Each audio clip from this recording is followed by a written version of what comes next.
Salut à tous les amis, c'est Christophe, nouvelle vidéo d'actualité. Oui, on a eu le tirage au sort des huitièmes de la Ligue des Champions, huitièmes de finale de la Ligue des Champions. Donc je vais m'essayer un petit pronostic. Voilà, je vais vous donner le futur vainqueur. Voilà, pas besoin de regarder, c'est bon, vous allez avoir le futur vainqueur. Avant toute chose, n'hésitez pas à vous abonner, liker, partager comme d'hab. Et puis voilà, allez regarder les autres vidéos. S'il y a pas mal de contenu, je crois que je dois être à plus de 100 vidéos maintenant. Ça fait un moment que je suis là. Donc n'hésitez pas à aller regarder, il y a du bon contenu, n'hésitez pas à aller regarder, soyez curieux, allez-y, n'hésitez pas. Donc les huitièmes de finale, alors je vais vous donner un petit peu les équipes. Donc on a le PSV face à Arsenal, ensuite on a le Real Madrid face à l'Atlético de Madrid, le PSG face à Liverpool, le Club de Bruges face à Aston Villa, ensuite on a Benfica face à Barcelone, le Borussia Dortmund face à Lille, le Bayern Munich face à Leverkusen et enfin Feyenoord Rotterdam face à l'Inter de Milan. Voilà les huitièmes. Donc on va y aller match par match. Et donc, alors, on commence par le PSG face à Arsenal. Alors, Arsenal, je vais donner quelques arguments quand même parce que sinon c'est pas drôle.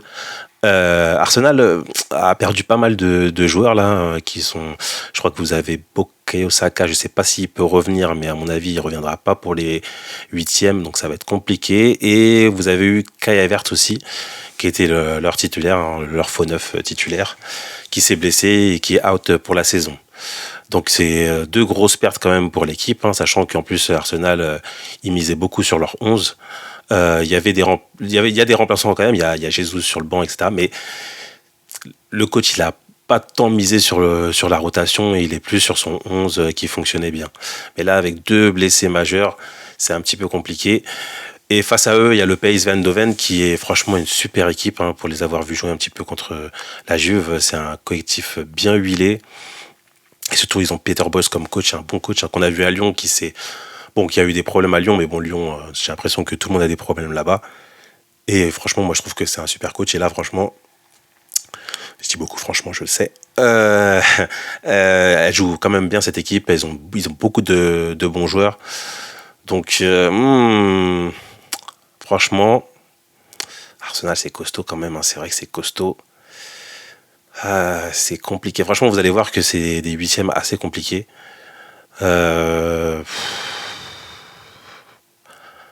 Bon allez, je pars sur Arsenal pour le prestige, même si en Ligue des Champions ça fait un moment qu'ils n'ont pas brillé, mais je pars quand même sur Arsenal, parce que c'est quand même costaud et surtout la défense est costaud.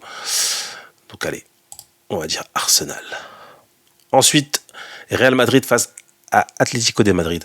C'est un peu ce que j'aime pas trop dans cette nouvelle formule de la Ligue des Champions, c'est qu'il y a beaucoup d'équipes de même pays qui s'affrontent et franchement je trouve que ça on a déjà ça en championnat, même des fois on a ça aussi en coupe d'Espagne par exemple, et là encore un duel donc en Ligue des Champions. Moi franchement j'aime pas trop, moi je préfère que justement il y ait des footballs un peu différents qui s'affrontent, comme ça justement ça met un petit peu de piment, il y a un petit peu de découverte, voilà, d'opposition de style, c'est top. Et là franchement, bon, même si là on a une vraie opposition de style parce que l'Atlético c'est une équipe plutôt défensive qui joue en contre face au Real qui aime bien avoir le ballon, bon, même si c'est une équipe un petit peu hybride avec leurs joueurs, mais bon, c'est quand même une équipe qui préfère avoir la balle. Donc, en fait, le problème du Real, c'est que c'est en termes d'équilibre, c'est qu'ils ont une défense, même si Alaba est revenu, c'est quand même une défense qui a un peu de mal.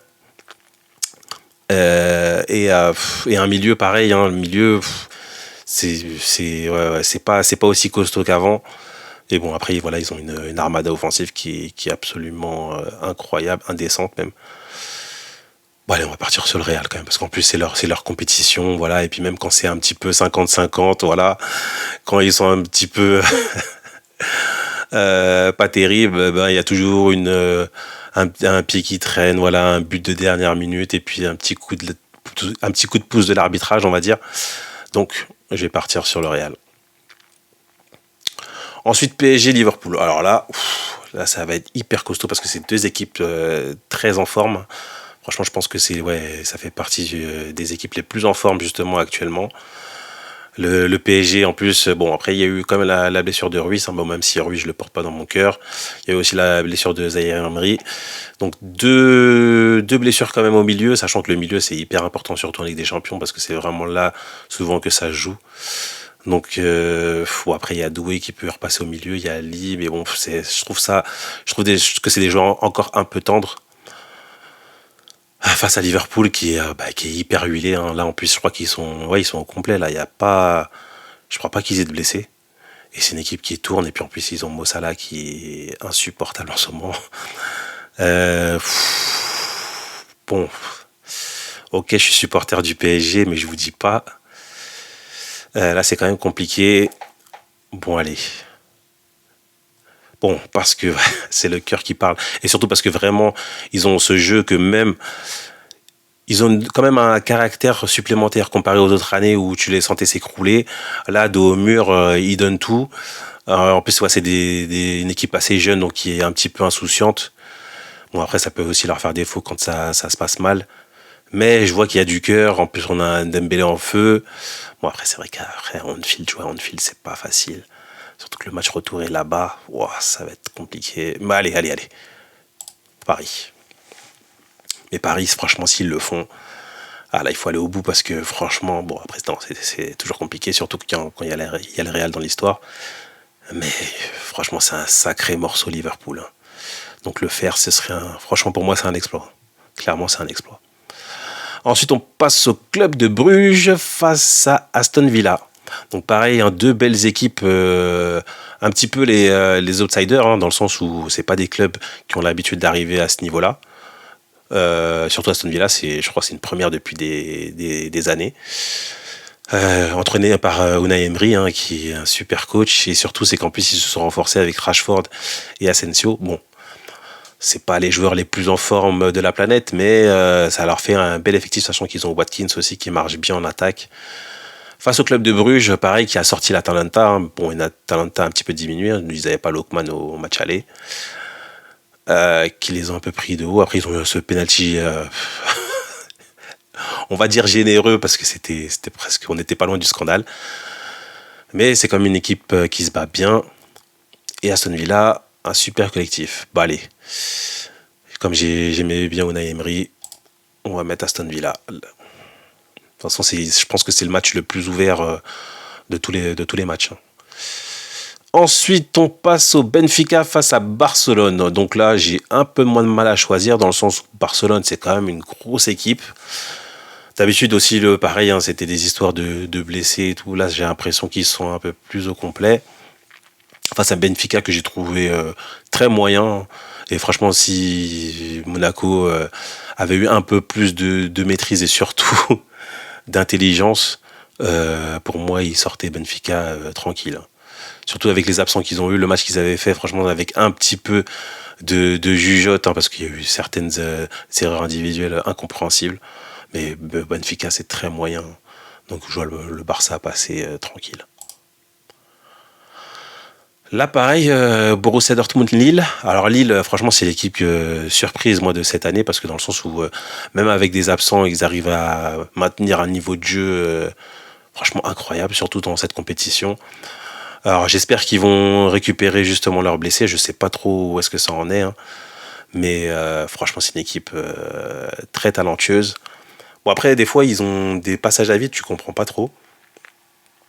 Et face à eux ils ont Dortmund. Alors Dortmund c'est l'équipe illisible, dans le sens où ils peuvent te faire un gros match et puis derrière s'effondrer. Et bon après ils ont quand même Guirassy, l'ancien pensionnaire de Ligue 1 là, qui avait du mal en Ligue 1, mais là en Allemagne il s'éclate, hein, il fait des quadruplés et tout, un truc de fou. Il marque but sur but. En plus après jouer devant le devant le mur jaune, aïe aïe aïe, ça va être compliqué pour Lille.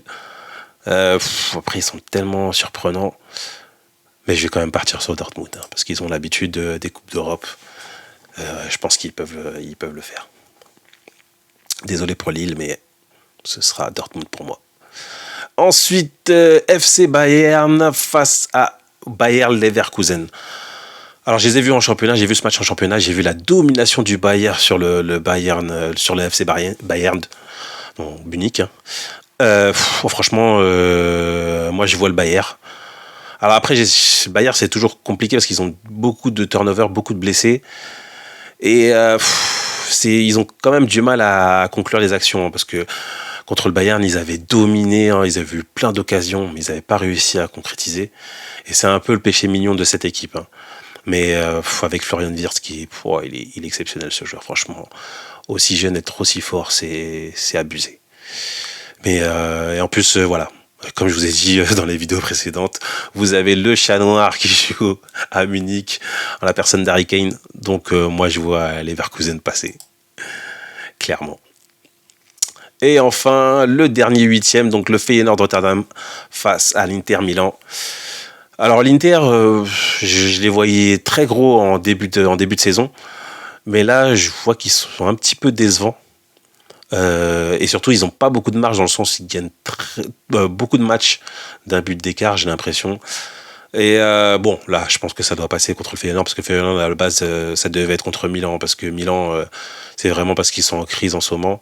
Mais clairement, quand tu vois le match, le Milan, c'était plus fort.